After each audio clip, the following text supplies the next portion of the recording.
Hi guys, assalaamu calaykum. Aniga Cabdifataax Ibraahima. Halkan nagala socotaana waa Somaltech. Maanta waxaan eegaynaa cashar yaro xiiso leh oo ku saabsan maxayda Photoshopka. Okay, hore ugu cashar oo naga sameynay marka waxaan soo dhigaa page-kayga marka fadlan ku soo biir page-kayga waxaad ka faa'iidi doontaa cashar yaro kale oo ku saabsan Photoshopka iyo waxyaabahaas oo kale. Maanta waxaan eegaynaa marka cashar yaro Photoshop ku saabsan qaabka aynu u saari karayno shayga xaggan inoo yaala shaygan yar sidee baan uga saari karnaa backgroundka waxaanad ku apply garan karaysaa shay kasta oo ku jira maxay ama aad u baahan tahay oo aad doonayso meesha ka saarto marka isticmaalaysa Photoshopka.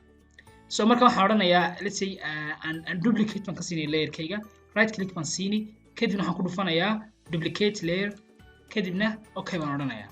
So sababtan taa u sameynaya waxa weeye iminka hadii tusaale kan shay uu iga xumaado si xun aan u sameeyo waxaan haystaa mid backup ayaan haystaa. Okay, sida ka arkaysid laba shay isku mid ah ayaan haystaa. So marka wax sameynaysid inta badan waxa laga sameeyaa shaygaaga markiiba waxba laga bedel kuma sameeyo waa inaad backup ka haysan kartaa shaygaaga. Okay, sidoo kale markaad footooyinka sameynaysid ama aad wax ka bedelaysid inaad isticmaasho smart object isaga laftigiisuna wuu fiican yahay. Okay, so marka waxaan isticmaalnaa content aware fill.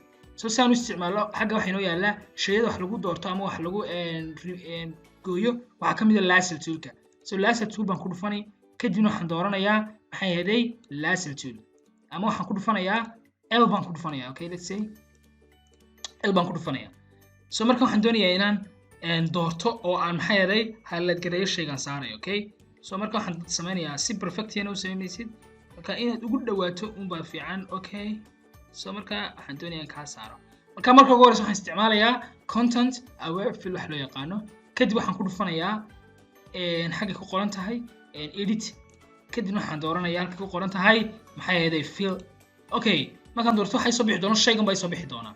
So xagga waxaad ka dooranaysaa content aware fill baad ka dooranaysaa ka laftarkiisu weyn ku select gareysan yahay iyo normal 100% kadib waxaan oranayaa okay baan oranayaa.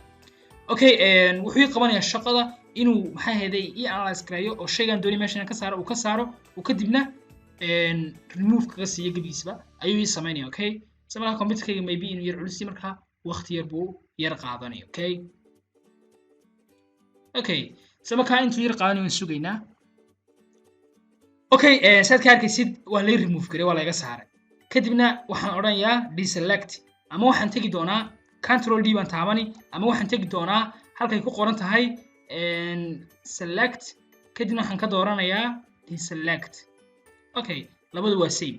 So marka hore sidoo ahaa sidan markii horena markii dambe saas u noqday markii dambe sameynayaa processka inoogu xiga wuxuu noqonayaa inaan isticmaalo wax loo yaqaano clone stamp waan isticmaalay on furi kadibna ku dhufanaya clone stamp. Okay,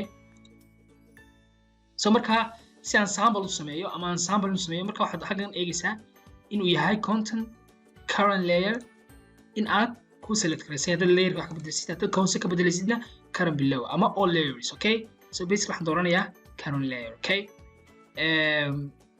waxaan taabanayaa alta kadib alta aan haya ama option hada isticmaalsid mag kadibna waxaan meel baan sample ka sameynayaa. Okay, so sample marka sameeyo wada ka same isbedelayo kadibna waxaan sameynayaa in aan dabbing ku sameeyo let's say. Okay, dabbing ayaan ku sameynaa meel kale ayaan hadana sample-ka waxa ka soo qaadayaa sample-ka anigoo alt haya kadibna xaggan dabbing baan ku sameynaa let's say halkaas aan tusaale kale ka soo qaadaya iyadana halkan waxa ku sameynayaa dabbing let's say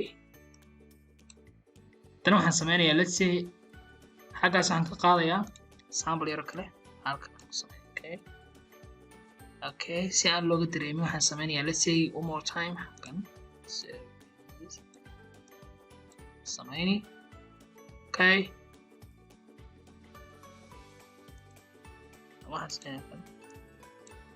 so basically waxaad arkaysaa in aan iminka sameynay wax aad laga dareemayo. Okay, laga dareemayo shayga inaad sameysay halka yar sare ayaan ku darnay ka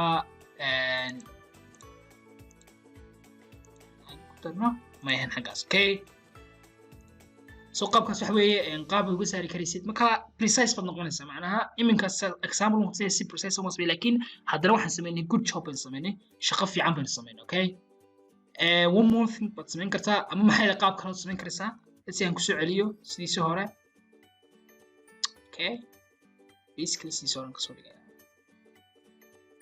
okay waxaan dooranayaa halkaas ku qoran tahay batch toolka marka hore waxa laga yaabaa spot healing brushes ka ayaa ku select garaysan so markaas waxaan ka dooranayaa waxaan siinaya ama waan saasan u jiidaya aan u haynaya anoo mouse ka dhinaca bidixaya ama waxaan sameynayaa right click on siinaya kadibna waxaan dooranayaa batch toolka okay so batch toolka markaan doorto waxaan sameynayaa in aan select ku sameeyo select waan dooranayaa kadibna waxaan sameynayaa in aan maxaan kaliya sameynay waan jiidayaa intaan jiido ayaa waxaan geynayaa meel baan geynayaa okay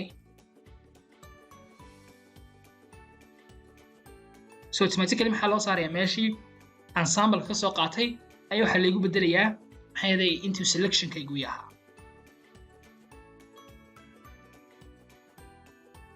okay setting arkaysi maxaa meeshii ku yaala so let's say aan dhaha control D ama haddaad doonaysid waxaad samaynaysaa waxaad tegaysaa halka qoran tahay select kadibna waxaad dooranaysaa and deselect okay so maanta waxaan sameynay casharkaasaan maanta sameynay basically maxaan meesha ka saarnay waxaan ka saarnay qaabka aad uga saaraysid maxay hayday shay backgroundka kugu jira so marka hadda casharkan ka faa'iiday casharo kale insha Allah waxaan iska daynaa inaan casharo yar oo ku saabsan oo aad u fiican ka sameyno maxay hayday Photoshopka marka waxaan rajaynayaa inaan casharkan ka faa'iiday fadlan hadda casharkan ka faa'iiday like dheh sidoo kalena share dheh waa mahadsantihiin dhammaantiin